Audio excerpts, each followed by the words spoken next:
आमचे मुद्दे मांडू। तर गेल्या वेळेस तुम्ही म्हणताय की पालकमंत्री जे पद होतं ते भाड्यानं दिलं होतं, आता अजित पवार पालकमंत्री आहे, काही चांगले निर्णय होतील की पुन्हा तशी? अतिशय चांगले निर्णय होतील अशी अपेक्षा आहे। दादांचा कामाचा उरक चांगला आहे, फास्ट निर्णय क्षमता आहे, त्याच्यामुळं जिल्ह्याला आणि आता जिल्ह्याला फरक दिसला नाही का?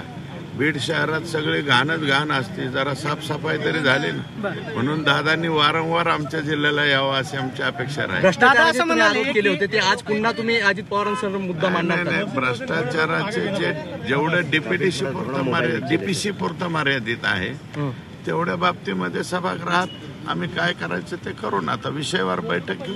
दादा असं म्हटले, तुम्ही जे स्टेटमेंट केलं म्हणजे तुमचं नाव न घेता, जर तथ्य असेल तर मी कारवाई करणार आणि खरं आहे ना, तथ्य नसेल तर मग मी कारवाई करणारच नाही। हो, ज्या तथ्य असेल तरच कारवाई करावी अशी विनंती दादांना आम्ही करणार, बिगर तथ्याचं नाही। आणि मी बिगर तथ्याचं बोलतच नाही।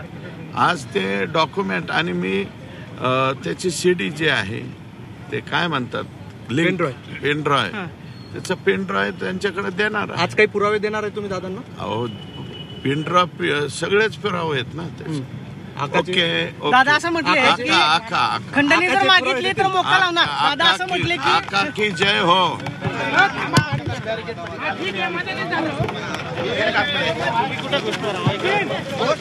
तर बीडमध्ये आज जिल्हा नियोजन समितीची बैठक होणार आहे आणि या बैठकीसाठी सुरेश धस हे देखील उपस्थित राहणार आहेत आणि या बैठकीमध्ये त्यांनी काही धनंजय मुंडे यांच्यावर आरोप केलेले आहेत, त्या संदर्भात ते काही पुरावे देणार असल्याचंही त्यांनी सांगितलं।